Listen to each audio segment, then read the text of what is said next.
Let's break down National Mike Muscala Day. Wednesday in the NBA, 10 games on. It's all coming up. Michael Bolton. Thanks, Josh. It's Michael Bolton here, and it's time for another episode of the Locked On Fantasy Basketball Podcast. Let's get to it. Let's get to it, indeed. You are Locked On Fantasy Basketball, your daily fantasy basketball podcast, part of the Locked On Podcast Network.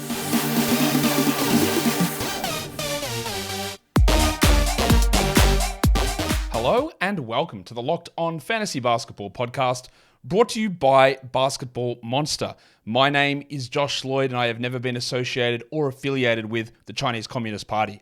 I'm also the lead fantasy analyst at basketballmonster.com, and you can find me on Twitter as always at redrock_bball, on TikTok at redrock_bball, and on Instagram at Locked On Fantasy Basketball. Today's episode is brought to you by PrizePicks, the easiest and the most exciting way to play daily fantasy sports. Go to prizepicks.com/LockedOnNBA and use the lowercase code LockedOnNBA for a first deposit match up to $100. Thank you also for making Locked On Fantasy Basketball your first listen every day. We are free. We are available on all platforms. Thumb up, bell, comment, subscribe. Easy. Plus, I know you want to chuck in a double bang. Sometimes you might want to just single. I believe in you. I think you've got the ability and the stamina to double bang. So head across and listen to the audio and then watch the video, vice versa. And also Trade Deadline Show Thursday, Feb 8, 1 p.m. Eastern, live on YouTube. Come and check it out.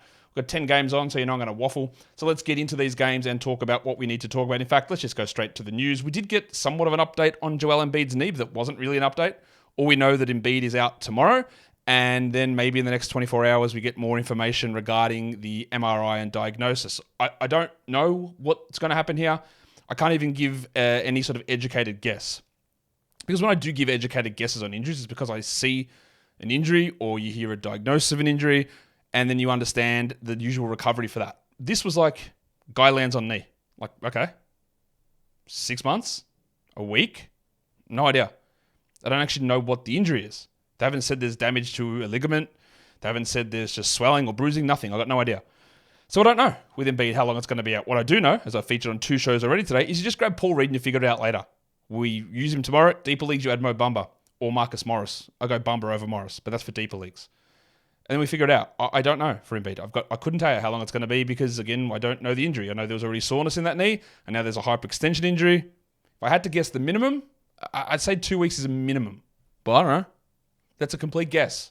That's trying to read tea leaves, and I just don't know. I talked a lot on the Daily Look Ahead show earlier today about, hey, the value there of Luke Kennard if he's available, and he's not. He's doubtful, so that's 3 or 4 in a row for knee soreness for Kennard, and he had that knee injury to begin the season, and you can't hold on to that. Too much uncertainty, too much of a nonsense organization at the moment to be holding on to Kennard and drop him and add him back later on. And then we get that value of, hopefully, a Scott Pippen, who I'd look at, especially on a 4-game Thursday. Pippen is a streamable player. Probably more 14s, but in 12s, there is a potential. But I just think there's going to be so many guys on that team in and out that it's hard to trust that game by game. The other one we got is Evan Mobley. We'll talk more about Mobley later on, but apparently he's going to play tomorrow. Limited minutes on the back-to-back. Why wouldn't you when you come back early from knee surgery and then play the back-to-back? Yeah, sense is one of those things that is always abundant. We love our common sense, don't we? It's always great to have that. So we're going to talk about games. That's what we should do at this point. We'll just get into it. First game. The Hornets made a lineup change. Bryce McGowan started for some reason over PJ Washington. That is the direction they decided to go in, and that is what they did. So let's have a look. Did it work? Well, not sort of. They were up early on the Bulls, and in the end, they did not get the victory. Chicago wins it 117-110. Dosunmu just continues to show that you need to add him. 39 minutes, 16, 1 and 6, 3 steals, a block. This guy has never been this player before, but he is now, so it doesn't matter. Levine is out. Williams is out. His minutes are up. He's top 60 over the last 2 weeks. Easy. Add him. Kobe White, 43 minutes for Kobe. 35, 7 and 9. That is huge. While Caruso had a nice bounce back. Another 3 blocks for Caruso. This guy's blocking unbelievable amount of shots. 10, 5 and 2 with 2 dribbles. And DeRozan couldn't keep up his defensive stat cornucopia from yesterday. And another subpar efficiency game from DeMar. I was out on DeMar as a draft guy at draft time for many reasons. Guys who were 34, or was he 33 or 34? At some point, there is a wall that gets hit. it's a lower usage, but it's mostly a lower efficiency thing that happens. So I just don't want to bank on efficiency holding, especially when it's at like career high numbers. It's worked out all right. 40% from the field, 75% from the line here. I won't say he's been bad because he hasn't. He just hasn't been that guy that some people were thinking was a third-round player. He's obviously nowhere near that. Vooch was also really good here. His efficiency continues to be a real problem, though. 33 minutes, 46% from the field, 22, 12, and 3 with 2 blocks. But the extra usage that he gathers with Levine out does help him. There's not much else going on there. We got Julian Phillips' minutes reduced, and the Red Rooster, Terry Taylor, got more here. 20 minutes for Taylor, 3 and 7. That's something that doesn't matter for most of us. For the Hornets, Washington, 36 off the bench. Why they moved him to the bench, I don't know. 26 and 8 with 3 threes and a block on 59%. It's a massive hot streak for PJ. You look to sell high. And I think you could also consider Miles Bridges a huge sell high as well. 30 and 14, 5 assists, 1 steal, 3 blocks, 6 dribbles. That is a gigantic game. He's putting together a huge run. They are playing him a million minutes at the moment, like 41 minutes here. He does have the power to block any trade, but I don't know whether he wants to be traded. I don't know whether he wants to stay in Charlotte. I don't know what is going to happen. But I also know that there is a 2-game playoff week coming for Miles Bridges later on this season if he stays in Charlotte. And the outcomes of him being dealt is like a drop in value. The outcomes of him staying in Charlotte is a bad playoff schedule. And is also like just outperforming all expectations right now. So there is a huge sell high chance, I think. Well, let's check on Brandon Miller, whose value is just, it's all over the shop. 21 points, again, looks good on the surface. He's playing a ton of minutes, 38 of them. But efficiency, 38%. Because he doesn't do enough else. 1 rebound, 3 assists. He hit 3 threes. Doesn't get to the line that much. He doesn't do enough in those other areas. It's all going to be a very up and down efficiency run from Brandon. He still needs to be rostered, but we always need to sort of monitor where he's at. Cody Martin had 7 points on 30%, which stinks, but he did add 6 assists. He is playing point guard at the moment. I don't know when LaMelo is going to be back. I think he might be back next game, but it's the Hornets, man. I don't know when he's going to be back. And old mate Leaky Black played 13 minutes, while Bryce McGowan started, for reasons that nobody knows. He played 13 minutes for 5 points. Nick Smith down to 12 minutes as well. Shout out to your mates, the Charlotte Hornets. We'll go on to the other games, or the rest of the games in just a second.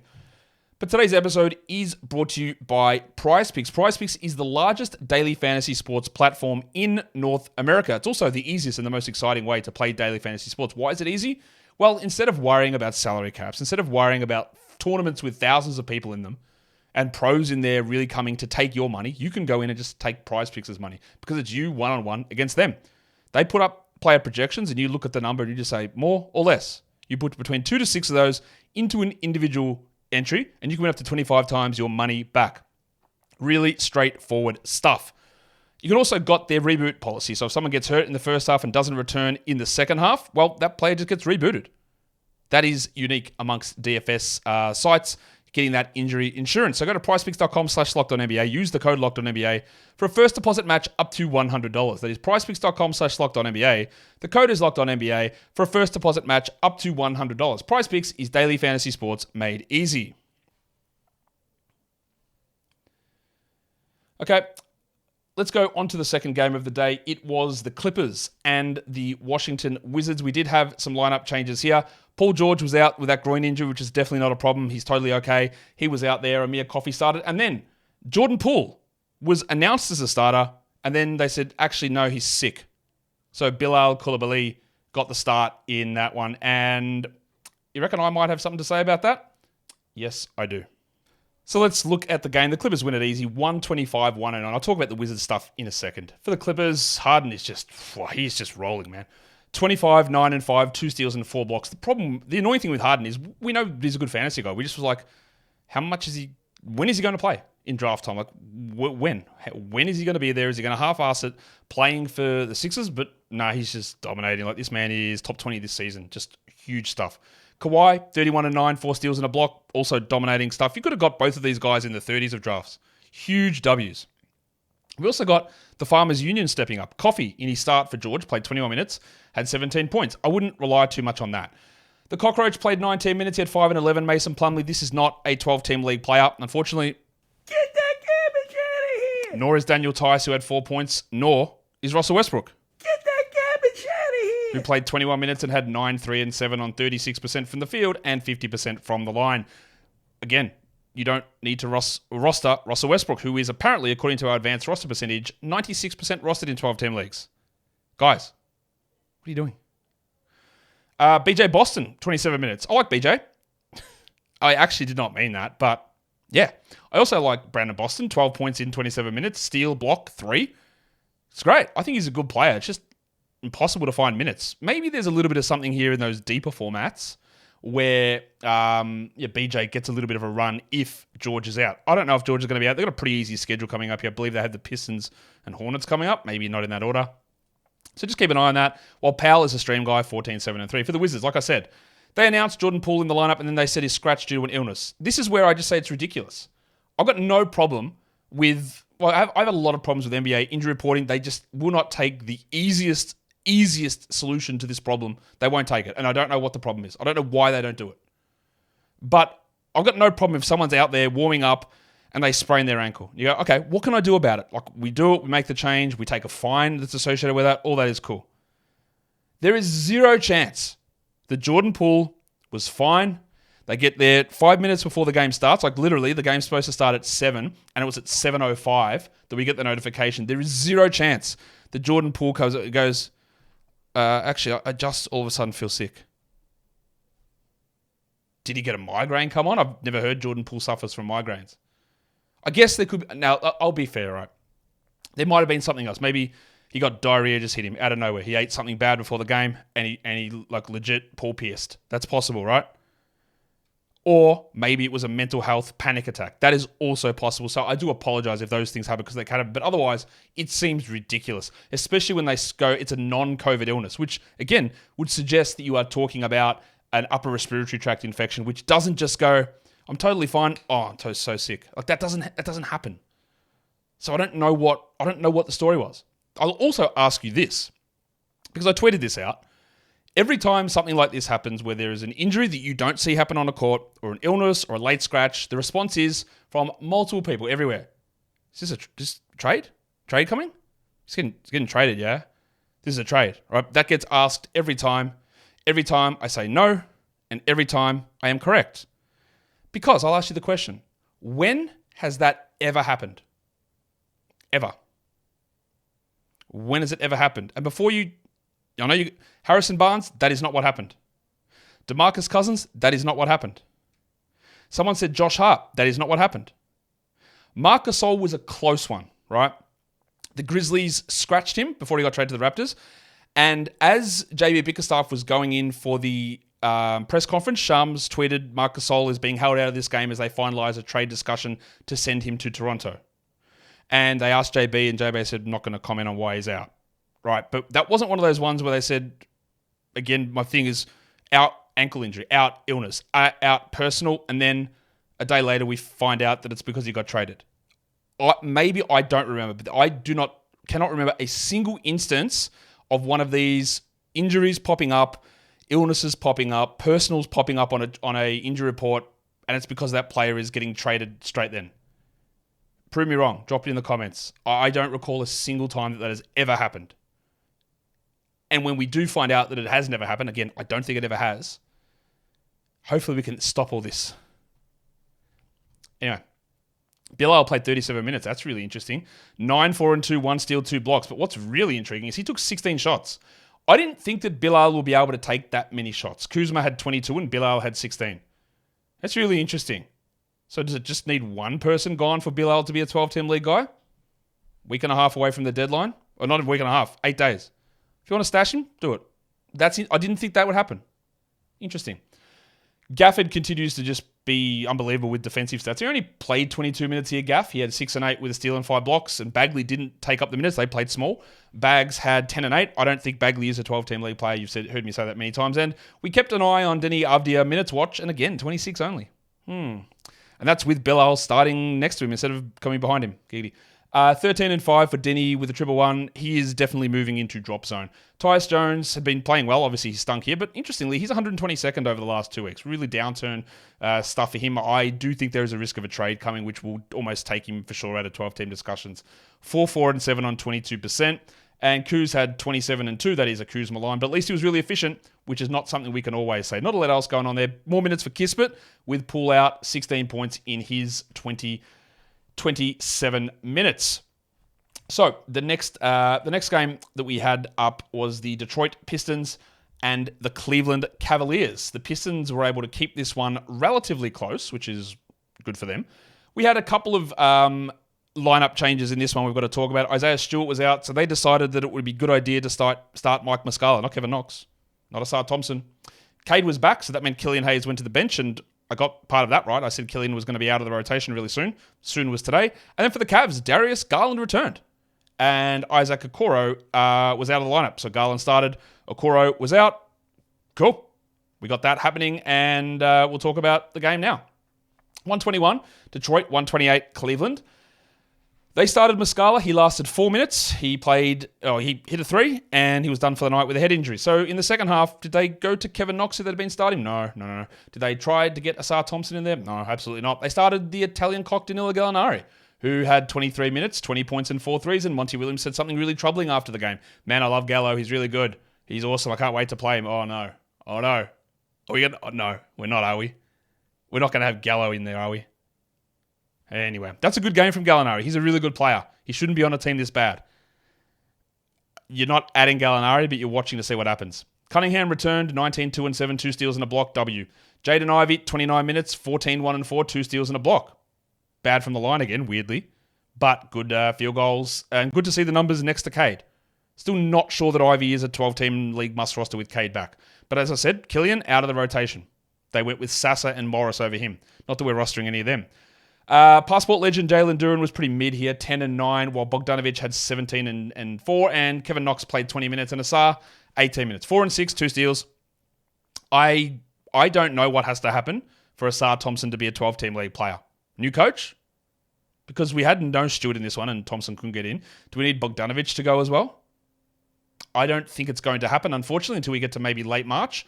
I don't think that a stash of Asar Thompson is worth it, necessarily. Let us talk about the next game, what is the next game? Oh, no, the next team. Don Mitchell, 35 minutes, 45, 6 and 8, 2 steals, block, 6 dribbles. Wow, amazing. Garland played just the 20 minutes, but he had 19, 3 assists, 2 steals. Great game. And Mobley played 22 minutes, 8, 3 and 4. Like I said earlier, Mobley is expecting to play in the back-to-back tomorrow. What happened with illness legend Jarrett Allen, who was sick before this game? 14, 11, a steal and a block. So I can't sit here and tell you that the decrease in production from Allen, 0 assists, which was one of the huge things that had pushed Allen to a top 10 player. Is that all because of Garland and Mobley being back, or is it because he was ill? I'll lean towards the players returning because I've seen Jarrett Allen play with those guys, and he was never a top 10 or top 20 or top 30 player. And he was able to elevate his game, which is a sign of a really good player, with those players out, and now he'll pull back, I'm guessing. Dracaris LeVert had 11, 1 and 4, 2 blocks. Probably a good points league guy still, not a great category guy. And yeah, Max Strus, we are, I don't know if I'm ready to make that call, but we are pretty close. 2 points, 31 minutes, 16% shooting, 1 steal. And this is the thing. This is Max Strus. This is who Max Strus was in Miami. This is who Max Strus... Remember when Max Strus used to play for Boston and Chicago? This is who he's been his entire career, apart from the first 25 games of the season. A guy that is okay, but definitely not a must roster. And in fact, I am doing it. I'm calling it. Max Strus. Get that garbage out of here. Just not happening, is it? It was great while it lasted. It's not lasting. Maybe it comes back later. Sure. Move on. Okoro, 14 points, 4 steals, coming off the bench, played 30 minutes still. That'll all change, I'm guessing, when Mobley and Garland get back into a full minute allotment, which they are not at this point. Today's episode is also brought to you by FanDuel Sportsbook. Happy Super Bowl to all of those who celebrate. Thanks to FanDuel, America's #1 sportsbook. If you are getting ready for your Super Bowl Sunday, because you should be, you know that you're just picking out the perfect spot where you're going to sit. You're picking out the food. What are you going to serve? What are you planning? What are you going to bring to whatever party you're going to? But you also got to look at what super bets you're laying down for the Super Bowl. FanDuel has so many ways for you to end the season with a W, or 2, or 3. First of all, just the matchup. Chiefs, 49ers. Which side are you going to go with? What about the spread? Who's going to cover? What about anytime touchdown scorer? What about Super Bowl MVP? What about who's going to win the coin toss? What about player props? Is Debo going to get over or under whatever they set the yards number at? I don't know. All those options are available over on FanDuel, and new customers can jump in there, get $200 in bonus bets if your first bet of $5 or more wins. Simple. Go to FanDuel.com/lockedon to sign up. That is FanDuel.com/lockedon. Make every moment more with FanDuel, an official sportsbook partner of the NFL. And don't forget to gamble responsibly. Okay, so that's the Detroit-Cleveland game done. Let's move on to the next one. It was the Sacramento Kings and the Miami Heat. The Heat win it, finally. After losing 7 in a row, they beat the Kings 115-106. These teams are both just like so mid and annoying. Sacramento, Keegan Murray played 38 minutes. Really good game from him. 33, 5 and 2, 7 triples, 1 steal, 2 blocks. Huge usage, huge efficiency. This is after he had, 4 points in 25 minutes last game. Consistency is still a real problem here. Speaking of consistency, at least the Aaron Fox is consistent. Consistently bad. What is going on with this guy? 13 points, 37 minutes. I'm pretty convinced his shoulder's bunged up. 13, 5 and 3, 25 from the field, 67 from the line. One of the easiest calls ever that I had on the Sal High show. And one of the funniest is when the bloke tried to roast me for saying it. Like, one of the most perfect. I don't think he's had a single good game since then, maybe one. This is veering into a gigantic buy low for Fox. While we can say that a lot of what happened last season and a lot of what happened this season was prime for regression, and it has, it's coming up from here. Like, he's not this bad. It's going to improve without any question. Sabonis had his triple-double. Yes, I had a triple-one, which is pretty rare. 38 minutes, 19, 17, and 13. And then the pencil. Harrison Barnes. Barnesy.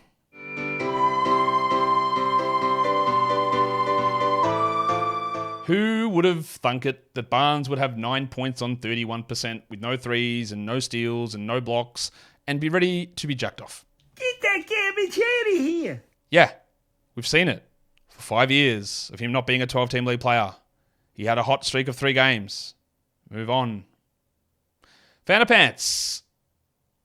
I was going to say Jekyll and Hyde nature of Herder and Mike Brown is interesting. But I'm not sure if Jekyll and Hyde is I feel like it's one of those things that you use that analogy, but I'm not sure it's actually correct. Maybe I need to read that book.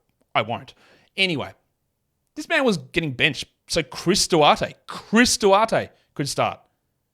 He was playing like 22 minutes, 19 minutes. Now, 39 minutes. Most minutes on the entire team. 14, 3, and 4. And when he's running hot, you use him. You try and sell high if you can, because I feel really good that there is going to... I don't feel good about it. But I feel confident there's going to be a cold streak that comes. Winter is coming. Oh, yeah. And Leaky Monk, it's going to flip. Once you see the Leaky Monk Herder thing flip, go grab Leaky, drop Herder. 6 points for Malik in 14 minutes with no other stats. What's going on here? This guy was flying as a top 60 player playing 30 minutes a night. Now he's in the Davion Mitchell role. What's going on with this squad? Mike, we have some questions. I'm not sure if you've got the answers though, unfortunately. For the Heat, Jim Butler. Yeah, let's go. 31, 7 and 7, 35 minutes. Maybe my 30-deep team can resurrect because Jimmy's playing. 71 from the field and 75 from the line. This is a really, really strong performance after, obviously, a horrid start to the season. He's now 20th over the last 2 weeks. He's 32nd per game for the year. He's missed a lot of games. He's still not anywhere close to top 10 or anything like that, but some good numbers. And Josh Richardson, who 2 games ago was literally out of the rotation, played 0 minutes. He had 24, 5 and 3 in 27 minutes. So congratulations if you somehow thought that this would happen, because you didn't. And if you did, you're lying. Good game from Richo. I'm not adding it yet. I want to see what happens. Hero, 14, 8 and 8. That's okay. There is still a buy low open here on Tyler. And I've had multiple people say that they are done and they are dropping Terry Rozier. And let me put this way, right? He was very obviously going to drop coming to Miami Rozier. He has dropped a lot. He's 173rd over his last 5 games. I believe that's all 5 in Miami. He played 30 minutes here. He had 3 points, 5 rebounds, 10 assists, 2 steals, and a block. We talked about how he led the league in passes received in his time in Charlotte, which is an astonishing fact. Astonishing. We said, oh no, he is going to lose a ton because that is not happening in Miami. But this line, I know it sounds stupid. It's actually pretty good. Ignore the points. And I know it's hard for a lot of people to do that. 5 rebounds, 10 assists, 2 steals, 1 block. He shot 13%, 1 of 8. What if he goes 4 of 8? That's 6 extra points. Let's say one of them's a 3, 7 extra points. That's 11, 5, 10, 2 steals, a block. And you go, I love that. It's awesome. What if he goes 5 of 8 with 3 of them being 3s? So out of those 4 extra shots, you get 3 of them being 3s. That's 11 points on top of 3. 14, 5, and 10, 2 steals and a block on 55% shooting or whatever it is. You love it. That's all it takes. Is he going to be a 56% shooter? No. Is he going to be a 16% shooter? 13? No. I like the other stuff happening. So while it's very clear he is going to drop, I don't think you drop him from your roster. So I am weirdly encouraged by this. Adebayo had 16, 11, and 5. That's cool. While Highsmith had 4 points in 16 minutes. And, again, this was something that I thought was relatively easy to see. Jaime Jaquez is a drop. Get that garbage out of here! 8 and 4 in 25 minutes. People Dutch rutted the hell out of this guy. And it made me seem like I hated the man. Or I just couldn't recognize greatness. He had 8 points in 25 minutes. All his advanced metrics were significantly negative in that hot streak early in the season. He was doing it with 2 starters out and 3 rotation players out. And I just didn't see anything special that would suggest he would hold that value. And he was shooting numbers that were nothing like what he did in college. And it was all, actually, you know what it's very similar to? Andrew Nembhard as a rookie, who started out shooting 45% from 3 after being a 30% shooter in college. And everything just sort of crashed back down. And that's sort of what's happened with Jaquez. Not to say that he can't be a really strong role player in the NBA. Perfect fit for heat culture. Cool. I know that sounds really snarky. It is. But Jaquez is just not a very good fantasy player at this point. He needs a lot of things to go right for him. And he paired all of that great opportunity with well above expected performance. And it turned him into this really strong option. It's not happening anymore. Maybe it happens later on. Feel okay to move on, I think. All right, let's look at the next game. The New Orleans Pelicans taking on the Houston Rockets. Some changes to the lineups for the Pelicans because they had 2 starters out. So Trey Murphy started for Zion and Dyson Daniels stepped in for Herbalife Jones with both of those guys out of this game. And yeah, a very, very interesting game, which we're going to talk about as soon as I can find where I'm at with what I'm doing. Yep, here it is. We have got the Pelicans on the road without 2 starters, beating the Rockets 110-99. McCollum, 19, 5, and 3, and continues to block shots at a crazy level. I need to check this. I know blocks are way up this season across the NBA, but what I think is also up is guard blocks. And I think they're sort of changing the definition of what a block is from a guard. Where, if you do the slap down swipe, they're counting it as a block. Because why is McCollum doubling his block numbers this season? Someone who has seen more Pelicans games than I have. Yeah, I don't watch every single second of the Pelicans. Same with every team. It's just, there are so many blocks coming from him? It was great, though. Ingram was also good. 24, 10, and 4 with 2 blocks. And we had Trey Murphy getting an opportunity and, struggling again. I don't think you could hold on to Trey Murphy. This is it. This is the games that you held for. 13 and 6 with 3 threes on 42%. That's not good enough. Get that garbage out of here! Nance had only 15 minutes, which is annoying. He's more of a 14-team league guy. Because what happened in this game, and we have seen this pattern time and time again, is Jonas Valanciunas, that's not how you pronounce it, Jonas Valanciunas gets limited when Zion plays. And when Zion doesn't play, his minutes go up. So he played 33 minutes. He had 25 and 14 with a block on 67% shooting, including today. Valanciunas is the 123rd ranked player over the last 2 weeks. But the value's Zion, really. So he's been getting 24 minutes, 23 minutes and not doing enough with them. This is great, but also use it to turn into a sell high if you can. If you can get a top 80 guy back, you do that immediately. The dustbuster Dyson Daniels started also instead of Namur legend Jordan Hawkins, who had 9 points with 3 assists in 24, while Hawkins had 3 and 6 in 23 minutes. Neither of these guys are 12-team league guys. Neither of these guys are 14-team league guys. And Najee Marshall played 31 off the bench. He had 10 and 7 with a steal and a block. On the Rockets side, this is probably where more stuff was interesting because Ime Udoka just wasn't happy. But we'll start with the positives. Jalen Green, played 38 minutes. The Jollibee legend had 31, 4 and 4, 3 steals, 2 blocks, and 5 triples. And after I went on Twitter, I said, I'm not sure that Jalen's ever going to be the guy the Rockets think he's going to be. He's been like the best player in the league. Like, that's an exaggeration, but also he's the 9th ranked player over his last 5 games. This is a man who's been dreadful. Like, he's not a top 130 player in category leagues this season.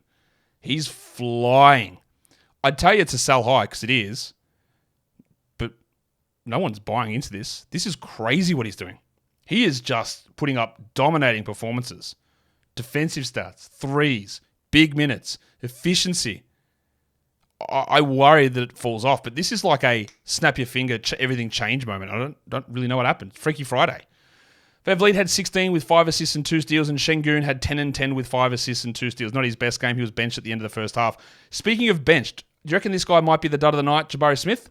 0 points in 22 minutes. He had 1 rebound. He missed all 6 of his shots. He had a steal. He got benched basically at the start of the second half, and that's why his minutes were so low. He just had a stinker. And what that meant, that you would get more minutes from Cam Whitmore, except, no, not really. 20 minutes for Whitmore. He did the thing. He had 17 points again. That's nice scoring numbers. With 0 rebounds, 0 assists, and 2 steals. I believe he's got one of the worst assist rates in the last 10 years. Again, I do not believe that you need Whitmore on a 12-team league roster. I really like Cam Whitmore. I think he's a really good player. I think he's going to be a very strong fantasy guy as well. There are just too many things. And again, the last game we had no... he was amazing with his scoring. This game, Smith got benched. And he's still playing only 20 minutes. I'm not rostering a guy who gets 20 minutes a night on my 12-team roster when there's no clear path of someone getting dealt or hurt that's going to put him into a larger role. I don't think that's worth it. Amen Thompson is going to be a stud at some point. 10 and 6 in his 17 minutes. And not a lot else going on for the Rockets. But they're not looking good at the moment. I wouldn't be holding Tari Eason either. I don't think that, given the absence here, the length of the absence, the other players who've evolved like Whitmore, and the ramp-up period that I'm expecting is going to come for Tari, I don't think that that's going to be... I don't think that's going to be worth it for you to go and grab him.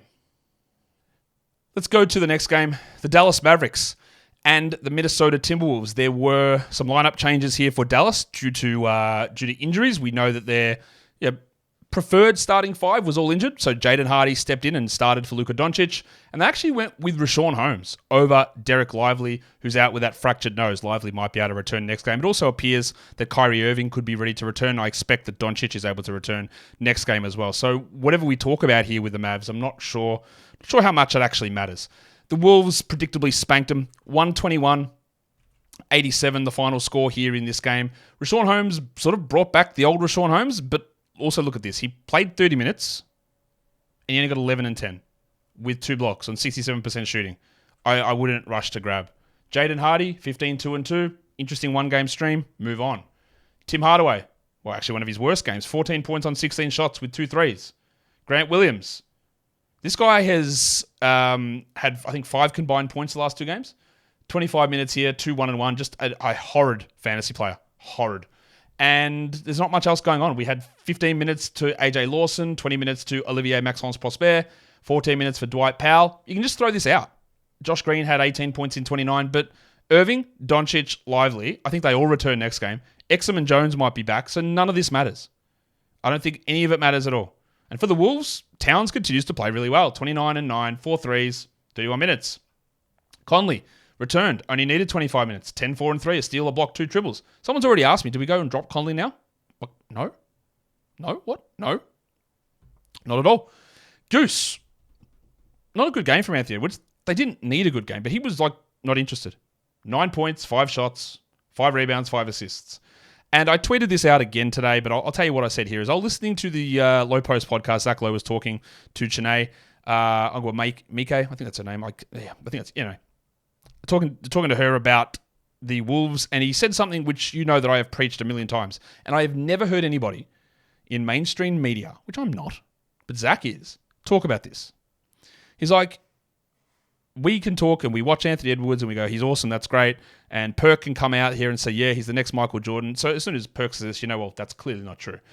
That's me editorializing on that. Like Zach said, yeah, Perk comes out, says he's the next Michael Jordan. They show highlights of him hitting these 3 step back, fade away, mid-range shots. And you go, wow, they look great. And Zach goes, yeah, but they don't show the 7 in a row that are terrible shots that he takes.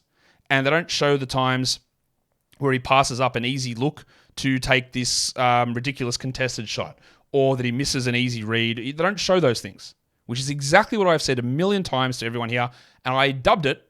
Zach didn't use my term, unfortunately. I'll let him know about it. Highlight reel bias. And it's prevalent in fantasy. It's the eye test, people. If you just watch the highlight, no. Because the highlights don't show the nonsense that happens in between the good plays. So Edwards can hit these really good shots, and everyone gets so hyped. Look what he did for Team USA. He's going to be a top 10 guy this year. Well, he's got a lot he needs to do to get there, yeah? And we're seeing it now, and it gets reflected when you look at the numbers as a totality. But when you just think about the player, you just think that he's awesome because the stuff that he does is awesome. But then there's the stuff that he doesn't do or does poorly that doesn't get highlighted. And it feels like I'm picking on him, but it is a great example because Zach brought that up and talked about it, is that you don't highlight the bad things unless it's someone that you hate, Ben Simmons. Then you chuck out all the bad plays and make him look like the worst player in the world. It's really important when valuing players in trades, in pickups, in discussion of rest of season value at draft time, to understand that what you get shown through Legion Hoops, NBA Central, ESPN, NBA Countdown, any garbage that dribbles out of Perkins' mouth, is that it doesn't tell you the whole story at all. So I appreciate Zach bringing that to a broader audience. Gobert was just dreadful from the line, but 17 and 6 with 2 blocks is cool. Jaden McDaniels 11, 2 and 4 in his 24 minutes is, once again, you know what I'm going to say, not a 12-team league player. And in a game like this that was a blowout, we still got 26 minutes of the Wizard of Oz, Naz Reid, and he had 12 and 8 with 3 threes. You can absolutely hold Naz Reid. If you're looking fine, do it. He's 185th over the last 2 weeks. He's 139th for the season. That, to me, does not equal a must-roster player. It's okay. You can do it if you want to, but by no means is that an absolute must. It requires a Towns or a Gobert injury for him to get there. Let's talk about the Orlando Magic. And they went up against the San Antonio Spurs. I can do the noise because they won the game. There was a change there. John Isaac, unsurprisingly, moved back to the bench so that Markelle Fultz could return from his 1-game rest to get the starting nod, which he did. And he was into that starting lineup, and they get the victory over the Spurs, 108-98, the final score. Paolo had 25, 9, and 7 in 36 minutes, shot well, really good game. We know he's been pretty up and down with some of the consistency stuff, but that was good, while Franz Wagner was also good, 20 and 8, 5 assists, a steal. Someone messaged me, and said, hey, what do you think about Franz Wagner dynasty-wise long-term? I'm just, yeah, you know me. I'm going to be going on sidebars, tangents, all that sort of stuff. And they said, is there any, what do you think about if I traded Franz? Do you think that maybe he could get to, could he ever have a season like Desmond Bane? I go, bro, he's better than Desmond Bane. As good as Desmond Bane is, I think Franz Wagner is going to be a significantly better player than Desmond Bane from fantasy and real life in the future. But what I also think that highlights is that there's a little bit of an underrating of Franz as a player and as a prospect. That these guys are like, oh, best case he becomes Desmond Bane. No. Best case he's way better than Desmond Bane, in my opinion. Maybe I'm wrong. I've got pretty high hopes for him as a long-term fantasy dynasty asset. But maybe I'm wrong too. Maybe you can use that to try and sell him off if you want. Suggs played 33 minutes, 7 points, yuck, but 5 assists and 4 steals. That's enough to keep him on the roster spot. So what we wanted to see, though, is what that meant for John Isaac. And Isaac had 4 blocks, fantastic, but only 18 minutes. So he's in that 14-team zone. He's a stream guy for 12s, but he's definitely not a must-add player. Fultz had 31 minutes, 11, 7, and 4 with 2 steals, but with Fultz getting 31, Suggs getting 33, that meant Cole Anthony barely played, and obviously you've jacked him weeks ago, but if you haven't, jack him now. Get that garbage out of here. Wendell Carter had foul trouble. That's why his minutes were down. Very early fouls for him. He had 14 and 5. We're still holding him in 12-team leagues. And Mr. Black had 2 points in his 17 minutes because last game he had 20 points and he's not that level of player. Very, very obviously for the Spurs, Victor Wembanyama, 30 minutes, 21 and 8, 3 assists, 2 steals, 6 blocks. It's a joke, man. I know I say it all the time. It's a legitimate joke. Wait, what if he plays 35 minutes in 3 years' time? What's he going to average? Have a guess. Comments, chat, what do you think? Victor's stat line in year 4 of his career. 27, 12, 5, 1.5 steals, 3.4 blocks, 53, 85 on 8 attempts, the number 1 player in fantasy by the length of whatever you can measure. The best player in fantasy, unquestioned, is my guess. It's going to be stupid. Jeremy Sohan bounced back, 18 and 12 with 2 blocks on 62%. Really good. Trey Jones, only 8 points. Talked about him on the buy low, sell high, saying some of that shooting stuff will come down, and it did, but he still maintained the other stuff, which is great. 8 assists and 3 steals, while Devin Vassell had 26, 4, and 4. No Keldon in this game, so more minutes for Chetty Osman. Last game, Chetty went crazy, and we said that, yeah, that's your once-a-month big Chetty game. So he had 8 points in 28 minutes. That is why you don't buy into that. And the Trojan Domi Barlow got some run with old mate Zach Collins out again. Was there a chance that Zach Collins, who came back ahead of his reevaluation date for an ankle injury, noticing a pattern, and now has just been out for another week, is there a chance he came back too early? Never. Why would that happen? That's never happened before, ever. I don't think I've ever heard of that happening, but anyway, that's fine. Sometimes things just don't go the way that you think they're going to go, do they? Anyway, snarky Josh on fire. Well, not on fire. I'm annoying myself with my snark at the moment. Let's talk about the next game. It was the Denver Nuggets. They took on the Oklahoma City Thunder. The Nuggets, Nikola Jokic was out. He was had back pain, so they started Peyton Watson, which is exciting. And the Bronco, Jalen Williams, was also out with an ankle problem, and they started the Oklahoma City Mudflap, Kenrich Williams. Although in the second half, it was Aaron Wiggins who was into that position. The update on Jalen Williams was that, well, it wasn't particularly clear from old mate Mark Dagnott, but it was basically, yeah, it's not a one-game thing. We're expecting a couple of games out here for both him and Isaiah Joe, who was out of this game. So, yeah, be prepared for a week or so with an ankle sprain here for Jalen, if not longer. The Nuggets still kept it competitive without Jokic, 105-100. The headmaster had 16, 3, and 4, Jamal Murray in 39 minutes, but I added DeAndre Jordan. I thought they'll start DeAndre Jordan here. I picked him up, and then I saw he wasn't starting, immediately dropped him and added Peyton Watson. Jordan played 0 minutes in a game where Jokic didn't play. Kudos to Mike Malone realizing that DeAndre Jordan shouldn't be playing, but just didn't expect it. Peyton Watson started. He had 9 points in 21 minutes with 2 steals and a block. 30% shooting's rough. Would have hoped for a little bit more. I still really buy him as a future top 100 fantasy player. Aaron Gordon, 39 minutes, 16, 13, and 7 with 4 blocks. We love that. The percentages are disgusting. 44% playing as a center and 1 of 6 from the line. He's one of those ones you've got to be really cautious of, because when you go to look at his rank numbers, it'll tell you that he's like 200th or something. You go, well, what am I doing here? And then you punt free throws and he's 100th. And you go, okay, cool. Because his free throws and volume is terrible. And then he chucks in, how many terrible field goal percentage games has Aaron Gordon had this year? I reckon he's had 2 0 for 6 pluses at least. But really good other stuff there. Michael Ponder continues to sort of hover. 39 minutes is good, but 15 and 8 with 3 threes is not. And KCP, 11 points, 3 threes, 1 steal. If you like that in your 12-team league, go for it. I just think that if you used his spot to stream, you get way more value out of it. And I've been relatively, and by relatively, I mean 100% consistent on that all year. We also got 30 minutes out of Reggie Jackson, which I didn't see coming. 16, 4, and 3 in his 30 minutes. For the Thunder, Shea had 34, 7, and 5, 2 blocks. We love that. And Chet Holmgren had 18 and 13 with 5 blocks. We talked about how he'd been struggling a little bit. Great to see a big bounce back from Chet.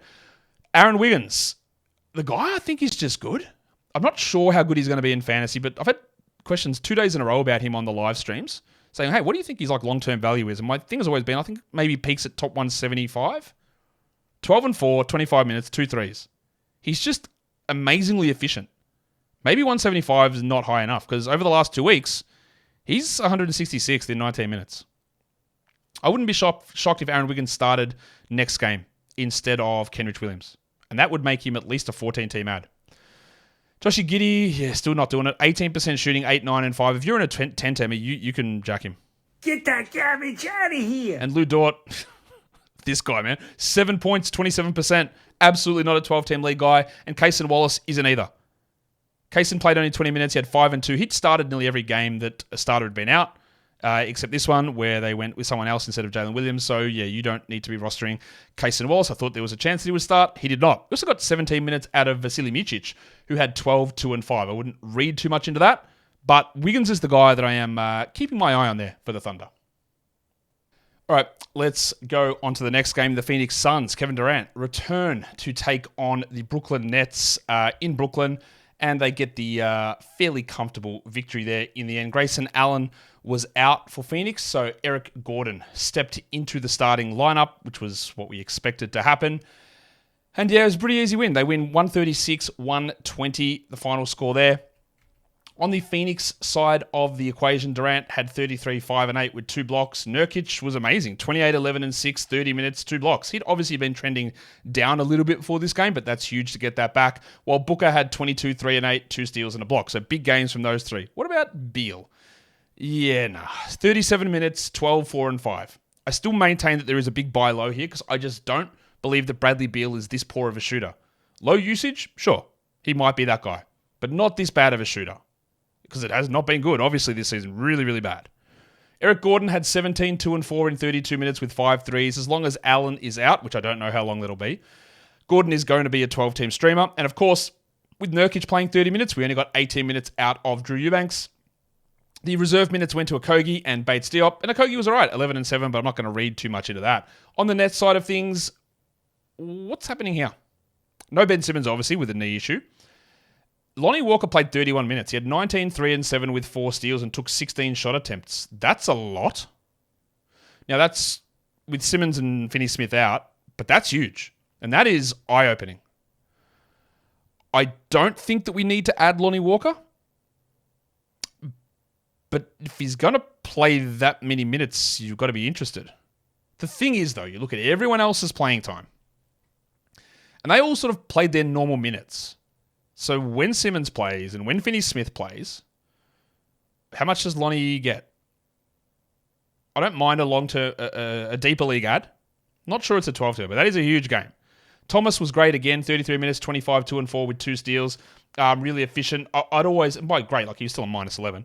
I would be, Walker was a minus 14, by the way. I'd be always interested in selling off Thomas when he puts together these string of high efficiency games because there is going to be a stretch where he still takes the same shots but shoots 30%, and that drops all his value down. But good to get the 2 steals. And Cam Johnson's last 2 games have been good as well. After a wretched run, he had 18 points, 3 threes, 2 steals, and a block. Still think the upside's pretty low for Johnson, but good game. Pretty disappointing to get only 30 minutes out of Nick Claxton. He had 12 and 9 with 4 assists. And Dinwiddie had 16, 2 and 5, who I don't believe is a 12-team player. And Bridges was inefficient, horribly inefficient. 21 points with 6 threes, 44 from the field, 1 of 3 from the line, and continues to be, I guess it depends on where you drafted him, but he is also in line for one of the biggest busts of the season. Not as big as Jordan Poole, but definitely one of the biggest busts of the season. Dennis Smith had 4 points in 19 minutes, and O'Neal had 3 in 21. But again, does Simmons play? When Finney-Smith returns, what does that mean? The Lonnie Walker thing's a really interesting part, and they're a little bit weirdly crowded now, I guess, with how all those minutes need to shake out. And I don't exactly know what they're going to do. It is an interesting conundrum. I don't think Lonnie can maintain 12-team value, but it was definitely interesting, wasn't it? All right, let's roll into the final game of the day. I'm not going to do the full monstrous line and wrap up at the end of the show. I've got to cut things a bit fine here because I've got to head out straight after I record this, and I thought you'd rather do that than wait for 3 hours for the show to come up. So yeah, we'll just go through this final game. The Portland Trailblazers host the returning revenge game legend Damian Lillard, and they win 119-116.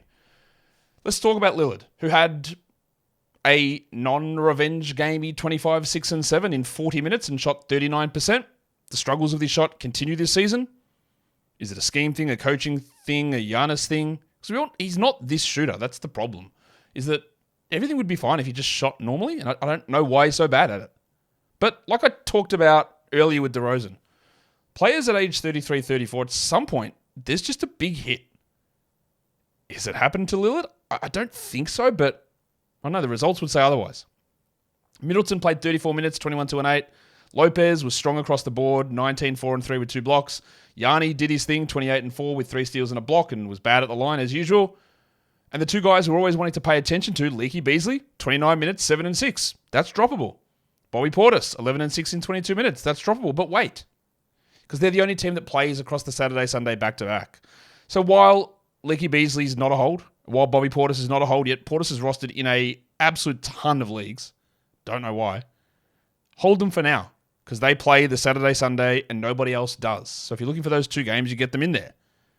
Again, that would depend on what other moves you can make and other guys you're looking to have a crack at, but their overall production is not 12-team worthy. For the Blazers, the Snowman, DeAndre Ayton, 35 minutes, 20 and 11, stealing a block. He's been great. He's top 20 over his last 5 games. At some point, it's going to cool off, but this is awesome. Simons, 24, 3 and 5. Great. Brogdon, 14, 6 and 6. Pulled back a little bit. Again, give me a top 100 player. You might not even have to go that high. Because now there's stuff coming out saying Brogdon wouldn't mind not being traded. I just think even if he does stay in Portland, this is not going to be his role long term. Shaedon Sharpe is going to take these minutes, and Scoot, I guess, would get more of them at some point. Jeremy Grant had 18, 3 and 4 in his 38 minutes. And speaking of Sterling, he had 15 points in 22 minutes with 4 assists and nothing else for Scooter. I don't believe that he's a must-hold player. You can stash him, absolutely. We'll see what happens at the deadline. We're a week away, so it's not a problem if you want to hold, but I'm not convinced of that. And it was not a good night for Jabari Walker. They went back to Tamani Kamara and Matisse Thybulle. Walker was like 8, 5, and 2 in 16 minutes is good. The problem is he only played 16 minutes. He is moving from, hey, you can probably do enough right now, to into maybe you're a luxury stash in case Jeremy Grant gets dealt or shut down. So look at where you are in the standings and what you want to do with Jabari, but if you want to move on, move on. Because he was playing well, and he's not. And the minutes are losing out, and we could see something change. I don't know that we will, but we absolutely could see that. I'll quickly run through who the monstrous line of the night was. I'm just not going to prepare everything as we normally do. Don Mitchell was your monstrous, followed by Harden and Miles Bridges. Your waiver wire line of the night was Ayo Dosunmu. Just go and grab him. Your young gun of the night was... it wasn't Victor Wembanyama. It was Keegan Murray. Just pipped Vic. And your dud of the night was... Jabari Smith. Of course it was. 0 points in 22 minutes. One of the worst lines of the season from a allegedly good player. Don't forget, you know what to do. You thumb it up. You leave your comments. You subscribe, bell, all of that stuff. Sorry again about not doing the full end to the show. I just need to get out of here. I probably should do the stream of the day recap as well. Should I? Yeah, I probably should. Let me just quickly run through that. Nick Richards was the 10-team stream of the day. And Nick had 10 and 6 with a block. That's all right. Your 12-team stream of the day was Jaden Hardy. And how did that go? That was all right. He had 15, 2 and 2. That's not too bad. Your 14-team stream of the day was John Isaac, and those 4 blocks are really nice in that scenario. He had 8 and 4 with 4 blocks. And the 16-team stream of the day was Cody Martin, which, poor shooting, but Cody had 6 assists. So yeah, not all that. 7.6 assists, 1 rebound. Not particularly strong there. And your points league streams were Jaden Hardy, which was okay. Okay. Again, sorry for the abrupt end to the show, guys. Even if you hate the way that I end the show, thumb it up, like it. Apologies. We'll be back tomorrow. Guys, we are done here. Thank you so much for listening, everyone. Can't find my little thing. There it is. Oh, that's what she said. See ya.